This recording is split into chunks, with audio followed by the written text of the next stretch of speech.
Danny watches a lot of television and movies. John does not. Listen in as she tells him about what she's watching, and he tries to make sense of it all. Welcome to Watching My Stories with Danny and John. Channeling Chris. Hello, everyone. Hi, everybody. Mid-conversation. Wow. He tried to be like Chris Hemsworth. No, what I was saying is I wasn't trying to be like him. I was channeling him. No, he was trying to steal a joke of his from Ghostbusters. I know my limitations. I've never met Chris Hemsworth, but I know I am no Chris Hemsworth. And I'm okay with that. Okay. So. Yes. I'm Danny. I'm John. Not Chris Hemsworth. Larry Hemsworth, maybe? Sorry for the disappointment. Welcome to Watching My Stories. Oh, man. Okay. We are trying to get it together. Again, we took a week off. I think it all just goes to Hades. It does. It does. But, you know, we'll gather back in and do the best we can. We're trying. There's a lot to talk about this week. So let's just get into it. For you, my mind's a blank. Of course. My shocked face again, ladies and gentlemen. Okay, so I have not gone to the movies in the last 2 weeks. The last thing we saw was The Star is Born. I forget what happened last week, and this week I was going to go see Halloween yesterday, and I worked instead, which makes sense. It just didn't work out. My pen is broken. It's a podcast. You don't need a pen. I like to have pen. Okay. So...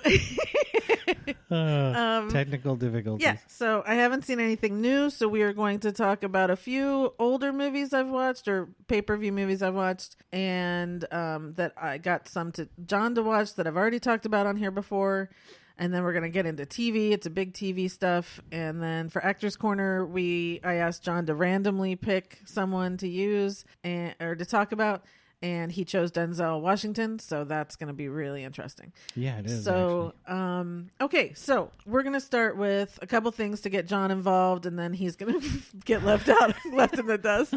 Okay. So, we just finished this morning watching The Spy Who Dumped Me. Yes. So, I had talked about that, obviously, when it came out, and this is with Mila Kunis. And... Kate McKinnon. There's also that dude from Outlander. I still don't know his name. I should, because I think, look, people love him on Outlander, but I think he's going to be bigger than all of that. And it's his name's Sam. Maybe that's his Outlander name. I don't know. Anyway, okay, so I talked about it. When I talked about it, I gave it 4.25 stars. So go ahead, talk about it. What'd you think? He was very. Oh, sorry. See, this is our relationship right here. I'm just gonna point out, when I went to go see it originally, he was just like hemming and hawing, and then when I told him how much I liked it, he was still like and then I said, oh, now it's out, we can watch it. I don't remember saying anything like that. You did. Yep. See? Okay. All right. That sounds like you. No, not really. So he wasn't really excited to see it, even though I told him that I knew he would like it. So I wasn't. And truth be told, we watched probably half of it last night. Yeah. And half again this morning. It's Saturday.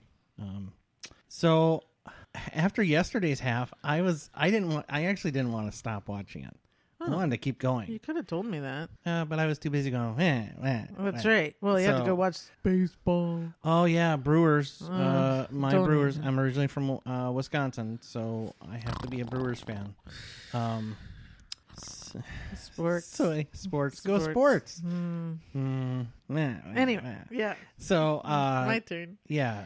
Anyway, we finished watching it this morning, and I have to say, I enjoyed it a lot more than I thought I would. I really liked it. I know. It was really good. Yeah. Yeah, and I don't know why originally I went, because it was a really...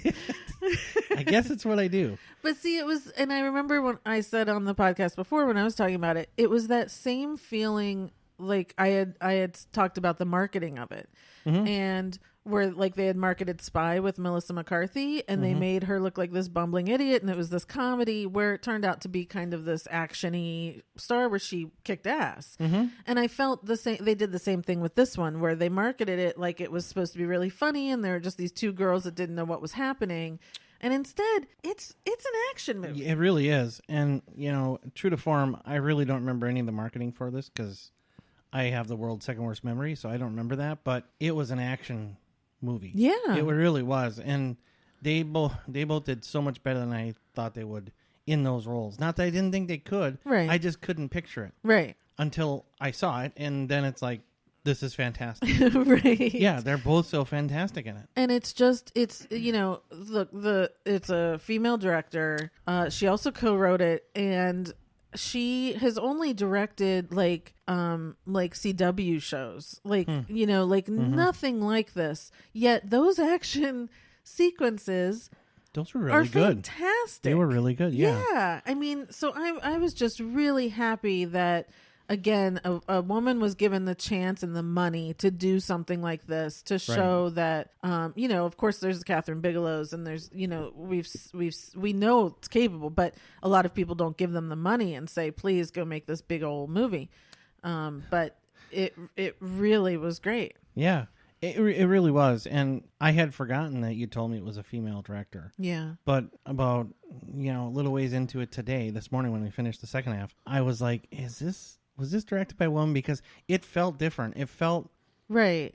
Because it's very much female-centric between the two of them and their friendship and the way they behave. You can tell a woman wrote it and a woman was directing them. Yeah, you can. And I don't say that in any negative way. I say that in a positive way because it's like, this is an action movie, but there's still good dialogue and really good... interaction between relationships. Well, not just the relationships, but the interaction between people who were interacting just seemed better. Okay. It just, I don't know. I actually had the conscious thought, was this directed by a woman who gets it? Right. Turns out it was.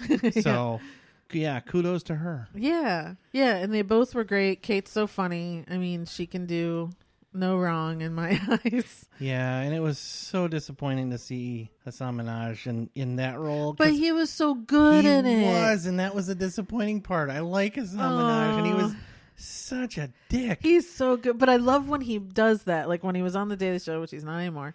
When he would do that thing where he was like the know-it-all guy or whatever. Yeah. He was so funny in that. So I really liked watching him in this. But this wasn't...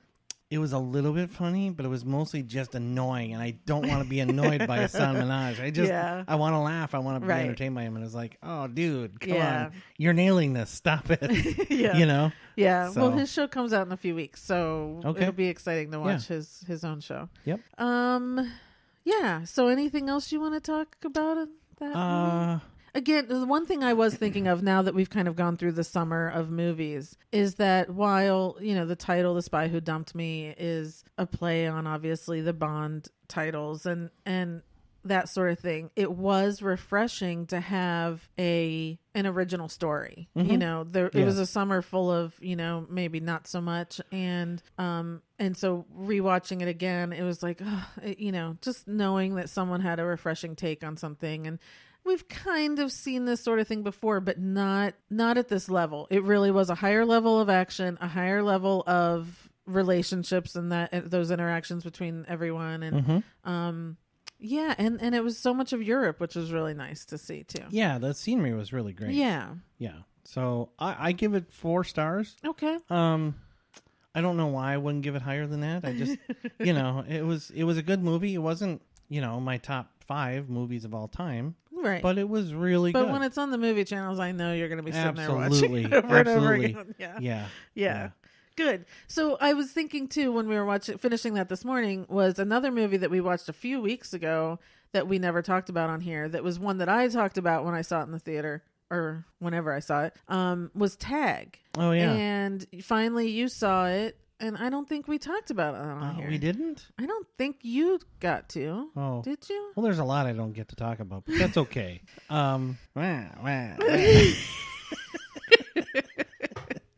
Sorry, that's just me crabbing again. Yeah. Maybe we did. I don't remember. We can talk about it briefly if you want. Yeah, I just thought I'd touch on that a little bit just to give you something else to talk about. Well, I appreciate it. I know you got a huge list over there, so I'll only spend like a minute talking about it. I was pleasantly surprised by Tag 2 because I thought, okay, guys, and I have a group. Everybody has a group of friends, not like that, but everybody can relate to the group of friends. And as you grow older, you kind of start to drift apart, whatever. And the romantic view of being able to have one annual thing that you all go back for, right? Right. So in that respect, it was really cool, and I kind of felt myself, you do. You start to feel like not nostalgic, but you kind of want your friends. A little, nostalgic is probably a good word, actually. I was feeling nostalgic for my group of friends. Yeah. My guys from childhood and high school. And that's just me and what it made me feel. But as far as the movie goes, you're going to have a hard time beating John Hamm. Right. Jake Johnson. And Ed Helms. Hannibal Buress.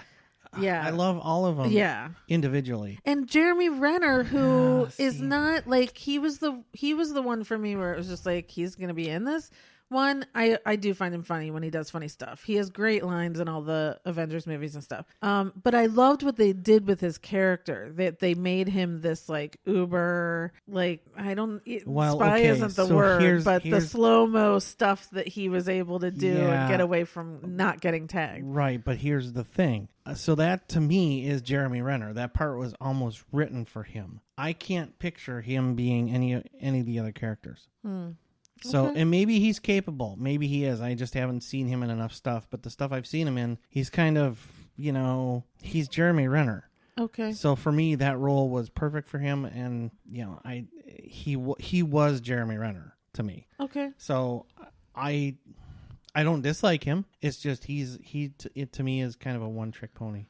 Sorry, Jeremy, if you're listening. Well, I just liked what they did with the character and how they pumped up his action and made those sequences really cool. And we heard him, in his head of move to the left. Now he's going to charge me this way and I'm going to get him. I thought that was just really clever. It was. And I guess what I'm trying to say is what really sold it and made it work was it's Jeremy Renner. Okay. Yeah. I mean, the whole group to me worked. I mean, it all made sense, even though some of those people really aren't the same age and wouldn't have gone to school together. Well, yeah, but they all had a great role to play. Sure. And it worked well. Yeah. And it was funny. And it was I had a smile on my face through the whole thing. And I really loved that. And, I'll watch John Hamm or Jake Johnson in anything. Right. That's just, Yeah.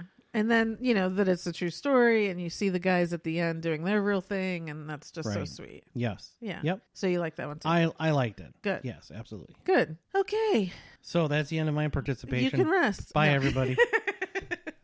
Okay, so just a couple more movies I'm going to talk about. The first being Searching with John Cho and Deborah Messing. Yep. So sorry.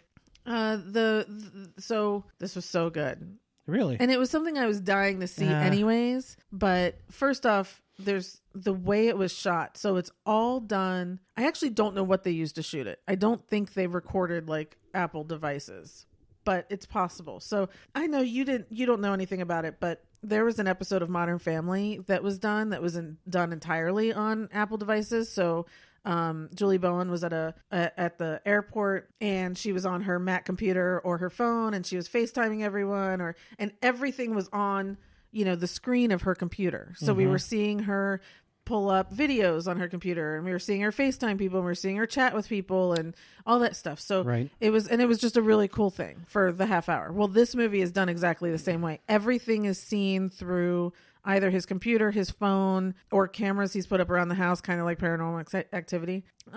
But it's really cool. Or screens of televisions, like when the news is telling the story or whatever. So it's a completely different way of telling a story, which was really interesting. I didn't realize the entire thing was done like that. It was really cool. So cinematographically... I don't know, because I don't know how they shot it. I don't know if it was truly they were just showing us the computer screen or if all of that was all graphics. I haven't looked into any of that. Regardless of how they did it, it was a unique feel. It was a very unique way to tell the story. Yeah, okay. Visually. Okay. So Sorry, guys. I had some Reese's and I have a little peanut allergy, and so it always it causes a lot of mucus. I'm so sorry. I'll do a sympathy clear. How's that? Well, that doesn't help people. That doesn't help. Sorry. So besides the way that they're visually showing us the story, it's this mystery, right? So John Cho has I think she's a 15-year-old daughter, 16-year-old daughter, and she goes missing, basically. Mm-hmm. And so it's his search for her and finding out all this sort of information about her that he had no clue about. And like she was storing money, like she had quit her piano lessons but he was still giving her money for it. And so she was storing all this money. And then he finds out she had transferred money out the day before and all this stuff. Like she had no friends at school. And it was just like one thing after another. He was finding out about his daughter that was completely different. Okay. Then it's just this mystery. What happened to her? Did she take off? Is she hurt? Is she missing? Did someone kill her? All that sort of stuff. They find her car, all this stuff. And as it unfolds, it's just one of these perfect, like especially for me who loves like the datelines and all that stuff. But it was really well done. And when it was done, I thought to myself, which isn't necessarily fair because it's two totally different ways of telling a story, was, A Simple Favor, the Anna Kendrick and Blake Lively movie that came out. When you were talking about this movie, that kept coming up in my mind. So, yeah, but they're completely different. But that one was sold as like, though there's so many twists and turns, you'll go crazy or something like that. Mm-hmm. And there really weren't. This one, like, I honestly, and you know how I love to like figure out what's going on beforehand, and I want to know, and I had no clue, and I was completely along for the ride. And I mean, right before they told us what the truth was, I had figured that out. And a little bit during the middle, I was kind of like, that person seems sketchy to me, and that doesn't make any sense why they keep bringing that person up. But I loved the way they did it, and it was just like by the end of it, I was just like, that was awesome. Like it was just one of those rides where you just sit back, let them try and tell us the story and go with it. Okay. And John Cho's in it, he's almost in the entire thing. He's amazing to go from like this normal kind of, dad to then this just terrified, enraged, guy. He's an underrated actor. I think. So fantastic. Yeah, he's really good in everything. And I think he has this perception, from the old Harold and Kumar movies, right, and of just being a comedic sidekick or something, right? And that's so unfair to him because he's really good and can be very, very, sweet and real. Yes. Yeah. He's down to earth all the way. Yes. Deborah Messing plays the detective that's searching for the daughter and working with him. And it's just great. How does she do? She's good. Yeah. Okay. Because I've only seen her in comedies as well. Okay. So I was curious how she would do in a role like this. It's definitely not a comedy. Yeah. No, she was great. Okay. Good. I think everyone would love it. It's just a really good, new, different, original thing. Even though the story sounds like we've seen it, but because of the way they're telling it through basically this computer, it keeps it really fresh. Well, I don't know if it's going to impact anybody else listening to this way, but because of your review or how you talked about it, I'm going to watch it. Really? I now want to watch it because, the one thing I know that nobody else does is that you spend a great deal of your time trying to figure things out. Yeah. To me, to the detriment of you enjoying the movie. Sometimes you're more concerned about figuring it out. Yeah. I'm just along for the ride. But hearing that you couldn't or didn't, I like that. So I'm going to add this to my list. Cool. Yeah. I'm excited. I'd love to watch it again because I think there's things that now I could go back and pick up and all that. And it's out on pay-per-view? Yeah. Okay. So sorry everyone. I'm giving it 4.5 stars because it was really good. I mean, it was just one of those. It was just really good. Okay. Yeah. Apparently. And then the next one, which is actually on Hulu, so it's quite old, is RBG, the documentary about Ruth Bader Ginsburg. And I watched it the Sunday after Kavanaugh was sworn in. And I specifically did that because I needed to. You needed some therapy or something? Watch someone good. And that's all. That's what it is. It tells this. So there's a movie about her coming out in December, I believe, might be November. that's about the beginning of her careers, where she met her husband and just getting started in the whole equality fight and everything. And I'm super excited to see that. Like a biopic? Yes. Okay. I can't think of the chick from I can't think of her name, the English woman. Anyway, so that's going to be great, but this obviously tells everything from, her home life growing up and then getting married, and her husband, just what an amazing man. He especially for that day and age, he fell in love with her because she was so smart.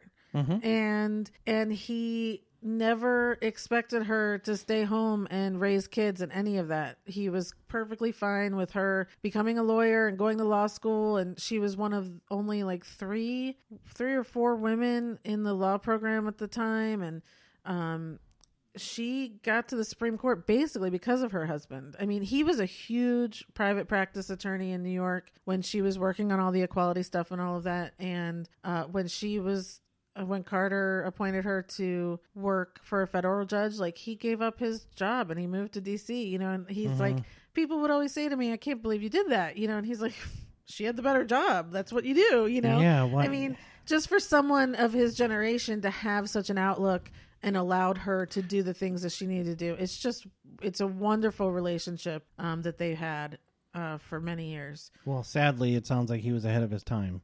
Unfortunately, yes. Yes. And yeah. So anyway, so it's great interviews with her. She talks about all the different, she appeared in front of the Supreme Court a lot of times when she was, trying to get these equal rights passed and different things.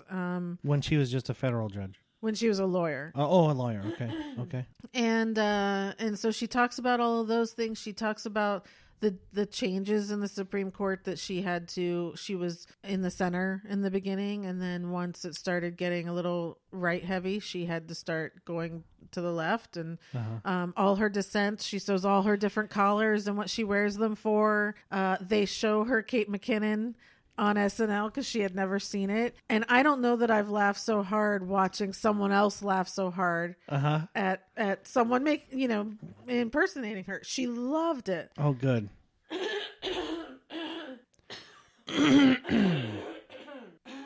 So anyway, it's worth watching, especially right now, to remember what people can be and what we should be admiring in our country. And I don't want to get too much into all of that, but it's just, no matter what, we should know who's sitting on that bench, and we should know more about all of them. And so the fact that we have this documentary to see her and her entire life and what she's fought for, I think is definitely worth checking out. It's on Hulu. It's probably everywhere. If it's not on Hulu, it's probably on Amazon and all that stuff. So, okay. Definitely something that everyone should see. And if I had daughters, I would definitely be showing them everything, because the things she fought for might start to go away, and maybe they should realize the fight that it took to get there. Yeah, just when we started to take freedoms for granted. Right, exactly. Here come the jerks. Here come the jerks. Yeah. So I give it 5 stars. It's wonderful. Oh, okay. Wow. Definitely. All right. Check it out. Okay, so now we're going to move to TV, which, it's been weird because the fall TV started, and there's been a lot of new shows, and I'm going to kind of touch on some things really quickly, but some things I'm going to get into. So since 2 weeks ago, Better Call Saul has now ended, and I had spoken on here before about how I wasn't really enjoying this season as much because they were telling more stories about the other people, like Mike and Gus and the Salamancos and all that stuff. They were talking more about all of those people than they were about Jimmy/Saul, and I really just want to see his journey. So anyway, overall the season, I'm still not sure why they're doing that. I really am not, and I've had conversations with my sister and my mom about it, and it's just, I don't know why I need to see any of that, because for those people, I really only cared about those people when Walter White came in contact with them. So now why do I need to be watching? Because again, Jimmy doesn't know them. I mean, he knows Mike at this point, but it's just weird. It feels like they're just wanting to tell more of a story than personally I care about. Right. But the great thing is that the last scene of this season, we now see that he's going to come back next season. Jimmy McGill is his real name. Yep. But he had lost his license for a year, and now he's getting it back. And at the very last scene, he says, "Oh, I'm also going to need paperwork because I'm not going to be practicing law under my name." And we find out his girlfriend like freaks out, like, what are you talking about? And he says, "It's all good, man."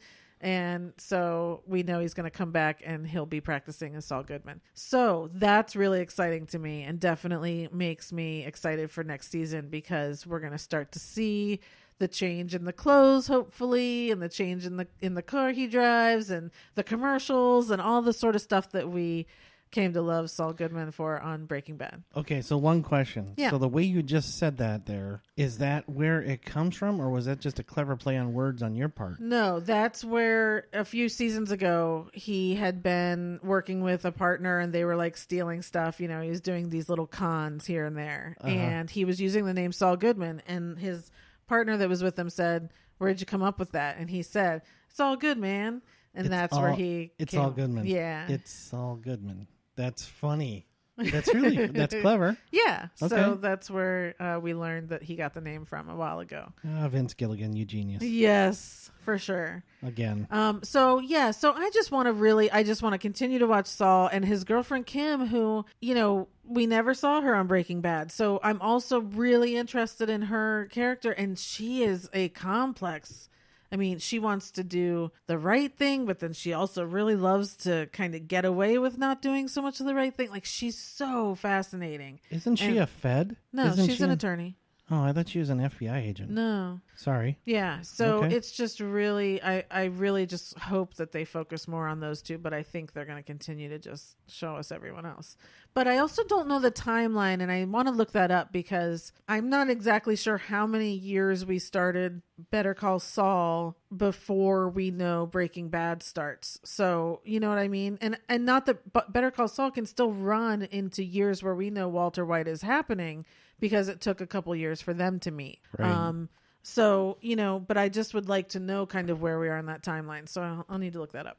Anyway, so Better Call Saul just ended. I think it was the 5th season. So very good. A streaming show that I watched last week on Netflix called The Haunting of Hill House. I just wanted to talk about that a bit.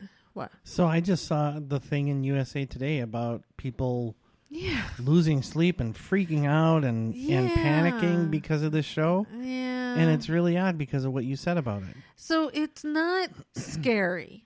It's creepy, but it's not scary. It's creepy in the way where, you know, people will be having a discussion in the Hill House or whatever, and then all of a sudden over their shoulder, there's like a dead person standing there. And of course, no one's addressing it. It's just for us. So it's just a little creepy, because all of a sudden you see that person standing there and you're like, okay, am I supposed to look at it? You know, like that sort of stuff. Gotcha. I mean, every once in a while there is like a fright, you know, with the music or something. A jump scare. Yeah. Okay. But here's the thing that I just want to say about this, and I don't want to ruin it for people, but it's actually a really good story. So the story of it is that there's this family it's actually like 92. They move into this place called the Hill House. It's this huge house. And Elliot from E.T., I don't know his real name, Elliot and Carla Gugino. Yeah. They are the parents, and they have 5 kids. They have 5 kids, and they're moving into this house because the parents are going to renovate it and flip it. And weird stuff just starts happening. And so during these 10 episodes of the show, we're going back to 92 and seeing them experience some of the weird stuff. And then we're seeing the kids now grown up as adults and the stuff they've had to deal with from the haunting or because of the family and the family interactions. Okay. So, you know, one's a drug addict, one is just a mess, and one guy has now been writing books about it. He first wrote a book on the Hill House haunting, and he continues to write like Haunting of Alcatraz and all that sort of stuff. One sister became a mortician, you know, so it's like they all are affected by what happened as kids. But we also knew early on that they had to leave the house one night. Like Elliot goes around and he collects all the kids, gets them in a car, takes them to a hotel. He comes back later in the night covered in blood, and he's like, your mom's dead. And so something had happened to her in the house. So we kind of go through the whole 10 episodes trying to get to that point. Like, what was that last night? Jesus. What actually happened?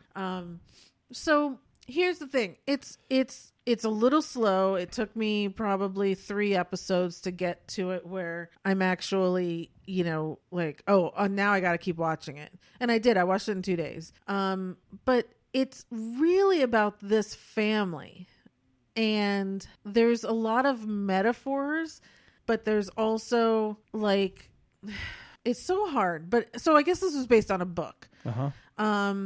And at the end, when everything's done and they're all kind of like coming to terms with stuff, they start to talk about how everyone has ghosts. And you realize that, this haunting happened to them as kids. Yeah, our dog's here, so that's not me. It's not coming out of me. Our dog's here and the neighbors are getting their yard landscaped right now, so. Yeah. But so it's like, it's kind of like you figure out, this family was affected by this haunting and all these things, these weird things that happened to them. But also they were carrying around a lot of ghosts from other stuff. And you start to think about your own life, and kind of, we all do, and it might be traumas in your life. It might be just people that, affected you good or bad, all that sort of stuff. So there's actually a lot more story to it than I ever thought there was going to be. And it's a very interesting thing, and it's a great cast. So there's Elliot and Carla Gugino, and then there's this guy that was on Orphan Black that played Cal on Orphan Black, so he was great. And all the kids that grow up, they're all good. They're all really good, and the younger kids are really good, and it's really well worth it. And I'm very shocked that people are saying they're getting sick and they can't sleep. Yeah, and look, it's not like there was the first night I was watching it. I think it was probably 8:30, and I was like, I could watch one more, or I could switch to something light and go to sleep. And I did. I didn't want to go to sleep with that being the last thing in my head. I get that. And look, people, I have horrible night terrors, and I am scared of everything. This show didn't do that to me, so I'm not entirely sure what's happening with people, but I'm just gonna say that it wasn't overly scary. It was interesting. But I guess I do like scary things, so maybe that makes a difference. I don't know. Yeah, but it was a good story. It was really enjoyable. Yeah. So for me, the bar has been raised for jump scares ever since I saw that trailer for The Nun. so if it's not that scary, I can maybe do it. Yeah. So creepy is one thing. I can do creepy. Yeah, it was definitely creepy. And even like the last episode, I was like, okay, I need to strap in, because the last episode they were showing us that last night that happened in the house. So I was like, this is gonna be it. I'm gonna, and there were times where anticipating something, I covered my eyes and then nothing would really happen. So but the last episode, I mean, they showed us what happened. It wasn't a big deal. And maybe by that time you get immune to it. Like, you kind of know the spirits at that point. You know who's in that house. So that when you see them again, you're just like, oh, okay, he's there and she's there, whatever. But for the last 10 minutes of this series, nothing scary happens at all. That's where they're finalizing the story with the family and all that. And I was just like, okay, because usually, those things end with a real bang. Yeah, and there was none of that. I sat in on the last 10 minutes with you, and it was like, that seemed to be the coming down and the telling of the calm side of the story. Yeah. The way it ended. Right. Yeah. So it's only one season? As far as I know, it's just a single season thing. I don't know if they're going to do another one. Okay. Yeah. So that's on Netflix, The Haunting of Hill House. And if they didn't do a second one, you'd be good with it? Yeah, like totally. How it ended? Okay, good. To me, that's how it should be. Just leave it alone. Good deal.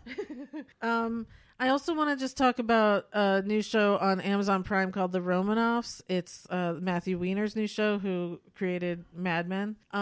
So they released 2 episodes and then a new one every Friday. Hi, people. Doesn't sound like a glowing endorsement coming. So these first 2 episodes were an hour and a half each, number 1. Number 2, I got through the first one begrudgingly. I kind of kept going, this is so boring, I'm going to shut off. No, maybe it'll get better, because I have so much faith in him that I was just like, it'll get better. The first episode, that hour and a half, is basically in France and just subtitles the whole time, which is fine, but it felt pointless. Now, my hope is that everything's going to tie together at some point. And the point of this is he's visiting, like they're telling stories of people today that are somehow descended from the Romanovs in Russia.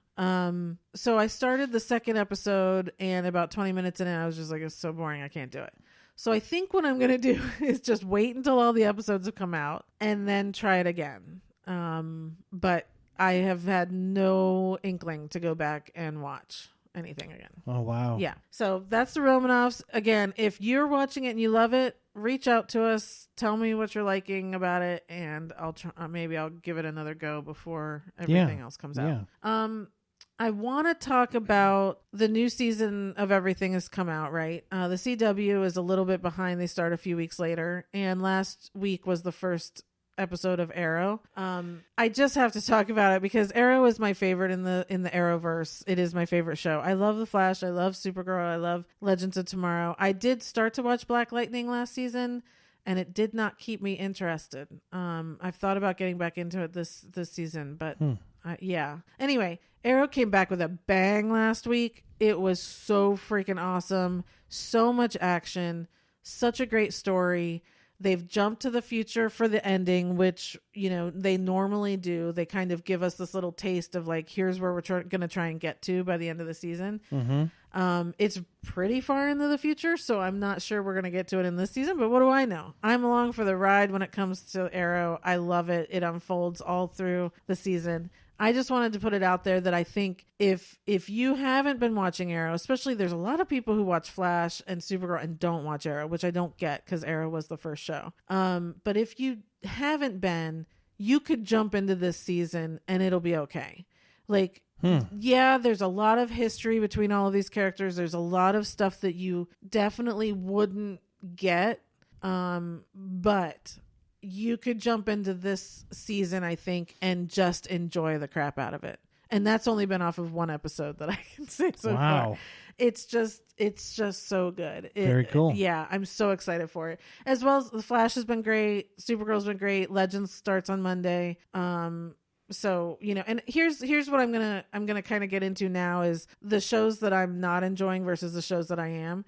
And I can tell you that most of the new shows on network TV this year, I am not enjoying that much, except for the CW shows. And that only has a couple new ones. Charmed, All American, I'm not real. It's a Taye Diggs show. I'm giving it a go, but I'm still like, I'm not sure yet. So leaving CW out of things when I say network shows, the ones I'm talking about are like the brand new shows, Manifest, A Million Little Things. Let's see, I wrote some down. Magnum, The Rookie, New Amsterdam, even Murphy Brown, even Single Parents, which I really enjoy. Single Parents, I enjoy Murphy Brown. But what I'm saying is, I've stopped watching Magnum. I've stopped watching New Amsterdam. I'm stopping Manifest now. These shows are just not doing it, people. Yeah. And I'm actually, there's not a single network show, leaving CW out of it, that I truly care about this year. And I don't think that's happened in quite a long time for me. There's usually at least one I cling on to.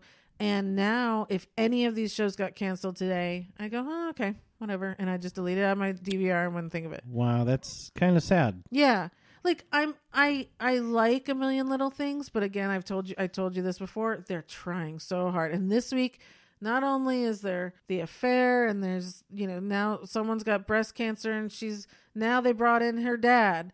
And her dad's got dementia or Alzheimer's or something. So it's like they keep piling on all the sad stuff. And I'm like, oh my God, you are trying so hard. Too sad and emotional even for you? It's just too much. Wow. It's just so obvious. Like, what else can we do to make people cry? You know, and it's like, I'm not crying because I'm just like, seriously, you got to do one more thing. This hasn't been enough for us, you know? So anyway, I just wanted to kind of talk about that. And that's kind of why I talked about Arrow, because the returning shows, I'm enjoying the crap out of. Obviously the CW ones, but still, you know, The Good Place is still at the top. Yeah. Will and Grace is fantastic this year with David Schwimmer. Blackish only has had one back, and it was so hysterical. Junior going to college and all that. So glad it's back.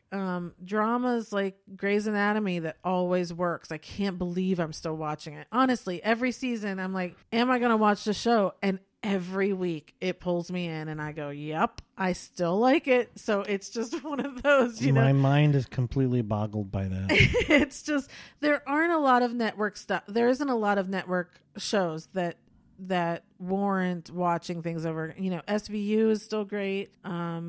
It's sorry.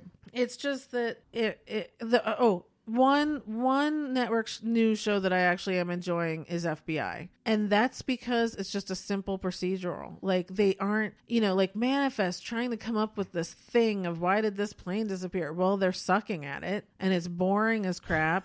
And they obviously didn't have a plan. But FBI is just like, oh, this week we'll have, you know, trafficking. This week we'll have terrorism. This week we'll have this. And it's just like, it's so nice to just watch a show where, you know, by the end they're going to catch them. And, you know, I just like that. And it's fun. Yeah, because a lot of these shows that have this big, they try to do this big long, complex thing. They don't think about it. They fall all over themselves eventually trying to get there. And it just doesn't make sense or it's just not very good. Right. It's not an easy thing to do. And I get that, but figure it out before you pitch a show. Well, and that's what makes you appreciate the really, really good shows from the recent past, like Lost. Yes, Fringe and Breaking Bad. Right. And those that were able to keep it together for the 7 or 8 seasons and never got in their own way and ended at a really good point. Right, exactly. Yeah. As far as cable shows, the new ones I'm enjoying... A guilty pleasure that I'm embarrassed about is You, which I think I talked about on here before with Penn Badgley. It's a Lifetime show.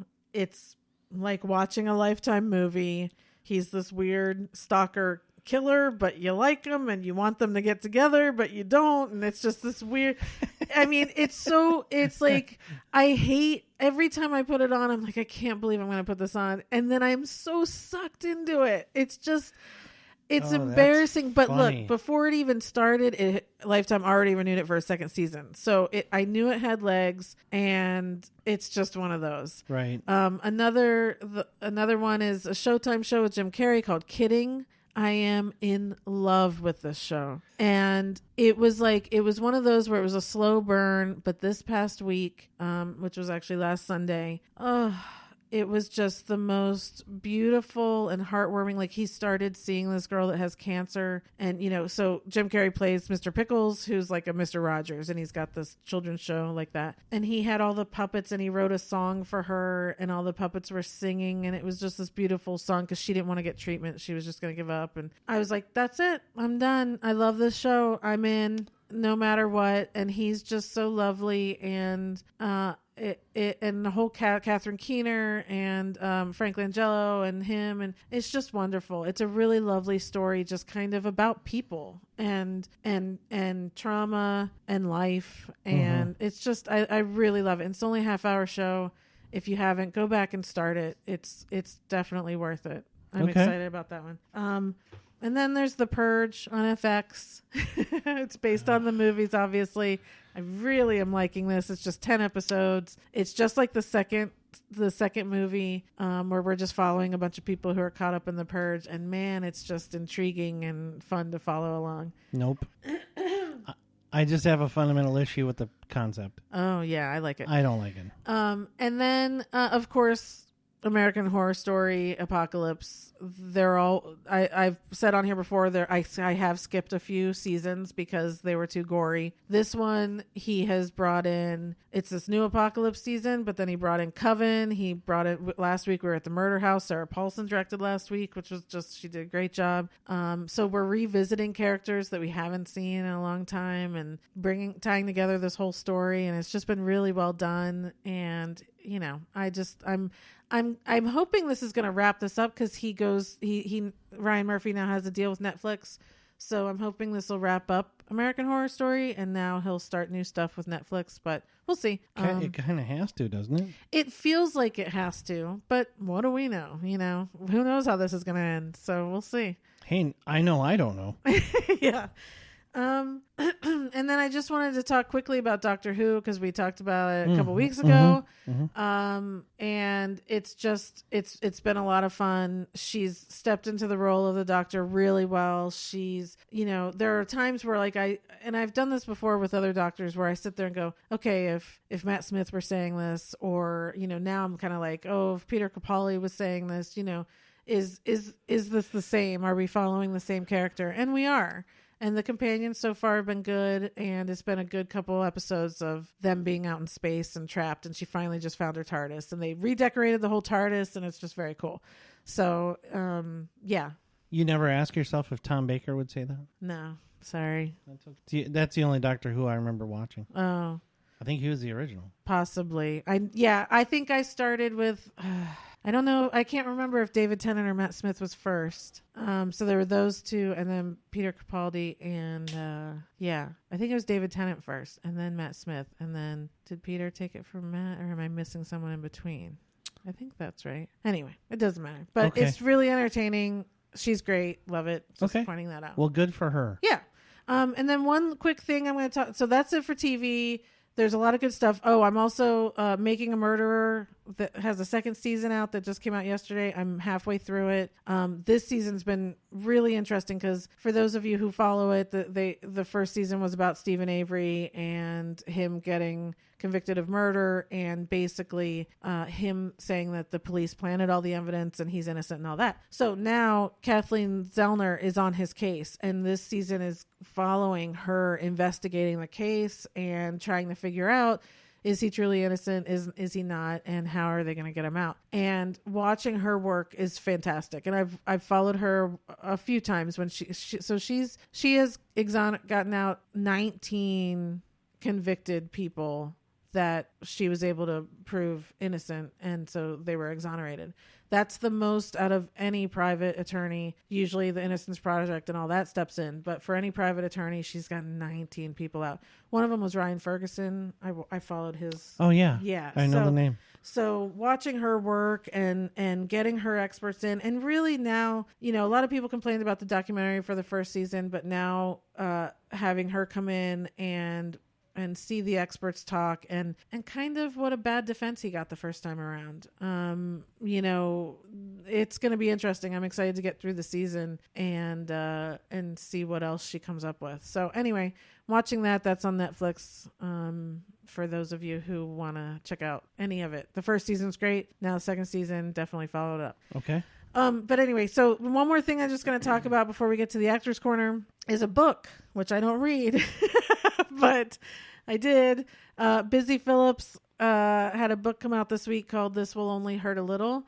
I'm sure most of you know Busy Phillips. She was on Dawson's Creek, and then she was on Cougar Town, and she did ER, and Freaks and Geeks was the first thing she was on. And movies, White Chick and Maid of Honor. So she's been around forever.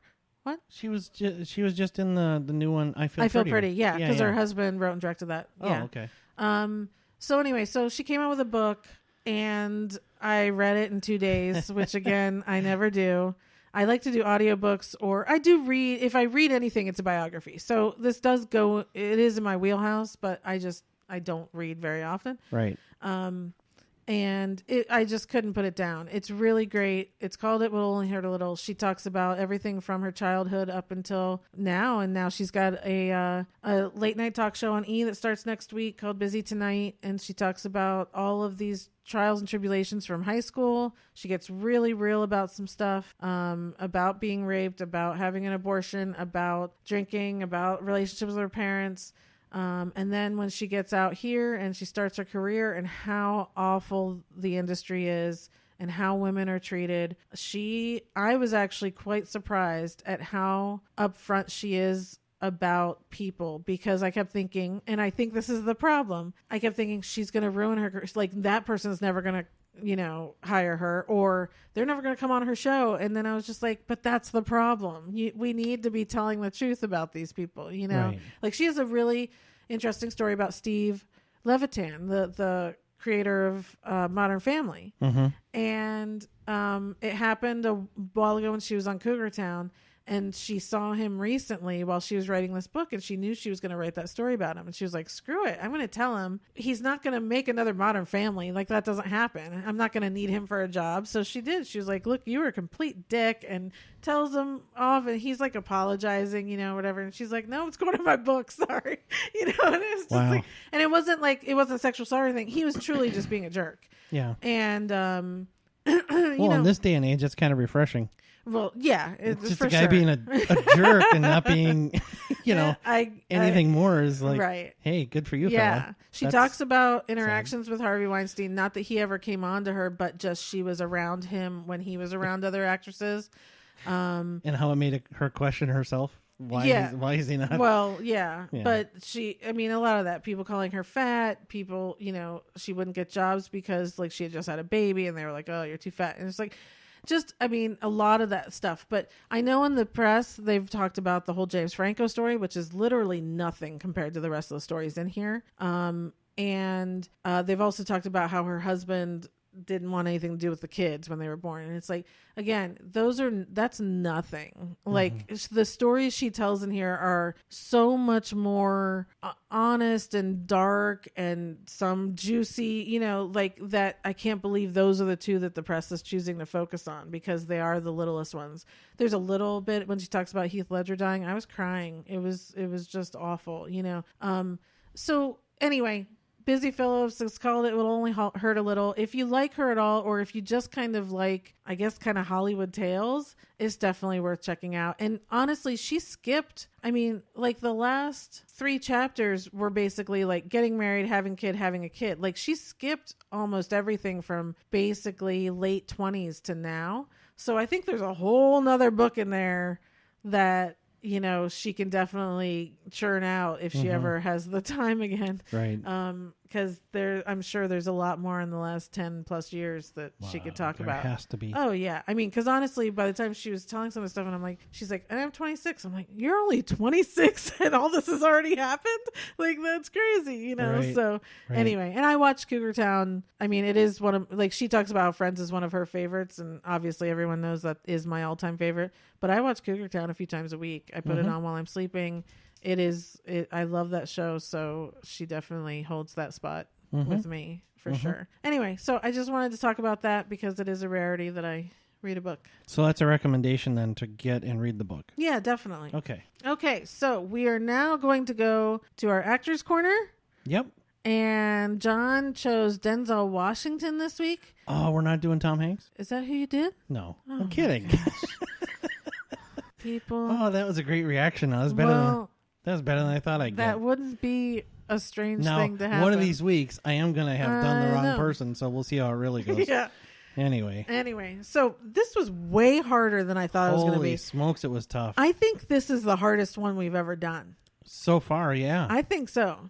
We haven't done that many, but this is easily the toughest time I had. This was really difficult. Yeah. He turns out he's done a lot. Yeah. And it's all really good. Yeah, exactly. Yeah. Okay, so movie you love.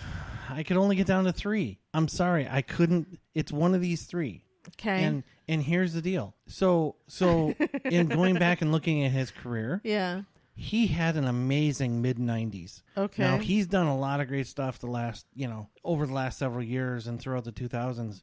But these 3 are my favorite movies of his, and they were all in close succession in the mid-90s. Okay.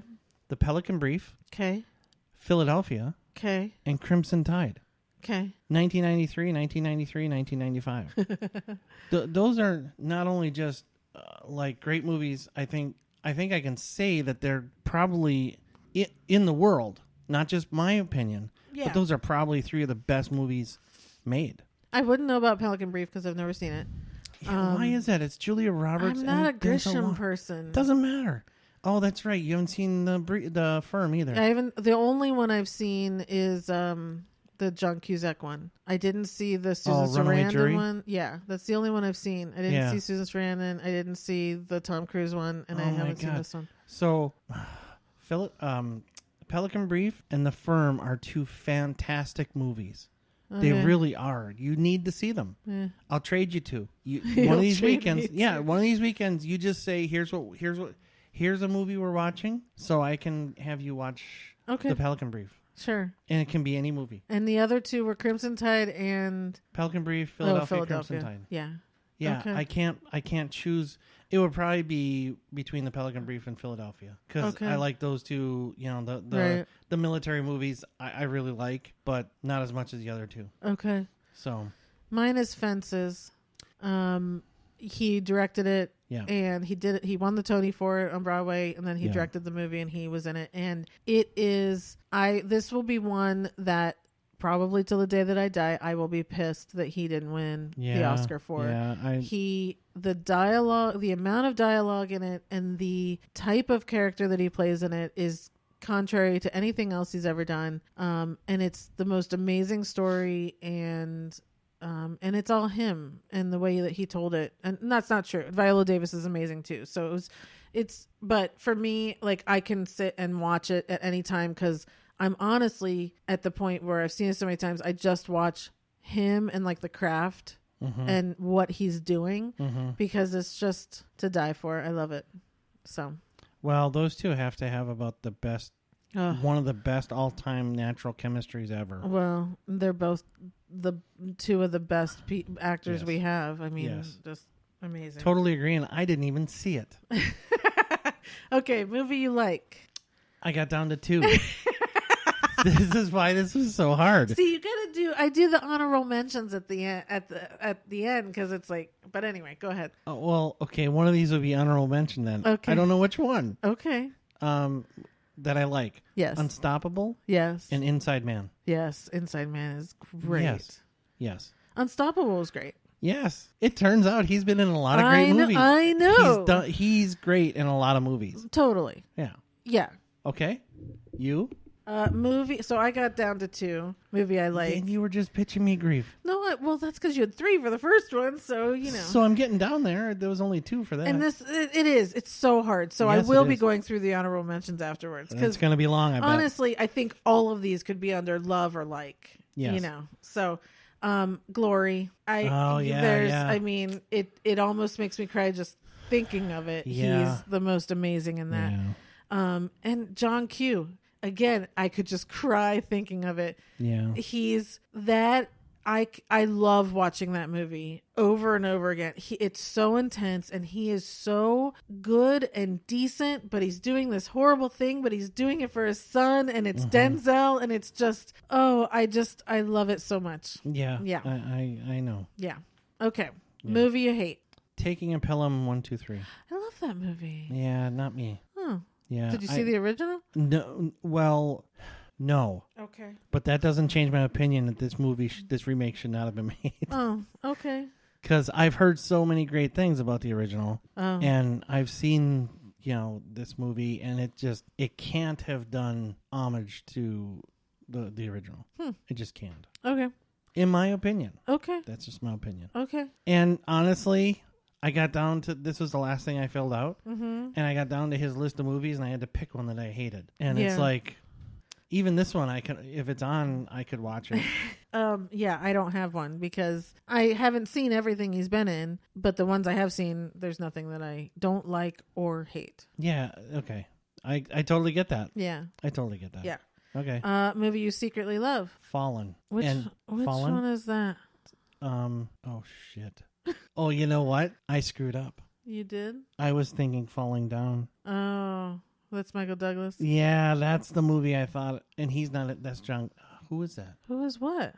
Michael Douglas. No, I know. Michael Douglas plays Joe Everyman, who's just had enough. Right. Who is the cop? Oh, I don't know. Why did I think it was Denzel? Okay. What's Fallen? Isn't that an angel or something? Yeah, it's an angel and demon movie.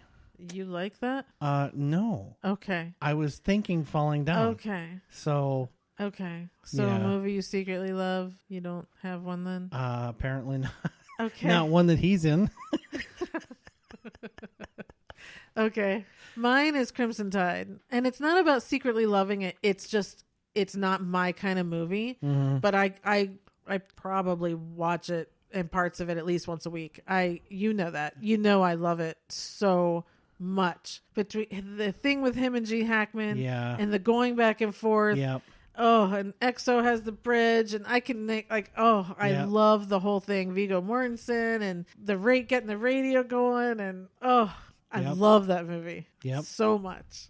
Yeah. And so what makes it for me is Denzel sticks to his guns. He's doing the right thing. He's doing the right thing. And Hackman, to his credit, or his character's credit, eventually comes around and says, you know what? You're right. And then at the very end, after his court-martial, he basically thanks him. Hackman never comes around to saying you're right. He does. They get the radio fixed, and they realize that the orders were not to start a war. Here's the thing. He doesn't say it, but he says it. He doesn't verbalize it, but he says it. Okay, that's my take. That's my take on it. Okay, a movie you're embarrassed you haven't seen? Fences. Oh, Fences. Yeah. Okay, mine's Malcolm X. I haven't seen that. Which I think I've seen parts of it, but I have never sat and watched the whole thing, and I feel bad about that. So here's the thing. I could have said any of the rest of them that I haven't seen. Right. I'm embarrassed I haven't seen them. Right. Like Equalizer I haven't seen. Yeah, they're going to be good. I know, yeah. Or he's going to be great in it. Right. The movie might not be great, but right. He's just one of those guys. Yeah. That just, there's like 5 of them in the world. Right. That just, you put him on, he's going to deliver. Right, exactly. Yeah. And movie you're adding to your watch list? Of all the other random ones, I said Roman J. Israel Esquire. Yeah. Because I heard some good things about it. It's like one of his more recent ones. He was nominated for it. Yeah. And, I think I need to see it. Yeah. Yeah. Mine's Pelican Brief. Really? Mm-hmm. We can make that happen. Okay. So then honorable mentions. I can't believe neither one of us talked about Training Day. I haven't seen it. That's another one. I'm kind of embarrassed. You haven't seen Training Day? No. You want to talk about mid-90s and you haven't seen Training Day? Okay. Oh my gosh. Okay, yeah, we're trading that for Pelican Brief then. Wait a minute. So you'll watch Pelican Brief and all I have to do is watch Training Day? Yeah. Okay. Done. I had Unstoppable taking Antoine Fisher. Of course, Philadelphia. I didn't, again, it's like, there were all those like that you had, but I was trying to just do one. Philadelphia is not one that I think I've probably only seen 3 times. It's just too hard to watch, but it is one of the best movies ever. Yeah. Crimson Tide, Inside Man, you talked about. Safe House with him and Ryan Reynolds. That's a good one. Flight. He was really good in Flight. That was like one of those where it was like he was this dejected.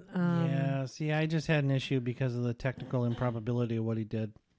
And Bone Collector with Angelina. Love that movie. He's like he's in a bed. I mean, he's like paralyzed. That's all he does in the movie. He's in a bed, but he's great.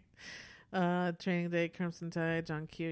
Yeah. So yeah, I mean, like you said, anything he does is worth watching. Yeah. And I do think there was quite a few. There was probably 6 or 7. I was like, oh crap, I haven't seen that. I haven't seen that. So there's definitely a good amount to go back and see. Totally agree. For sure. Yeah. Okay, so that's our Actors Corner with Denzel. What? It just occurred to me that the only movie I picked that I hate is one he wasn't even in. That's how good he is. I could only pick a movie that he wasn't even in. That's the only reason I hate it. No, you picked Pelham 1, 2, 3 for the movie you hate. It was Fallen was the Secretly Love one. Oh, shit. You got to cut this out because I'm a dope. See, the paper is out of his hands, and he cannot remember what he was saying. Didn't retain a thing. Who did we do?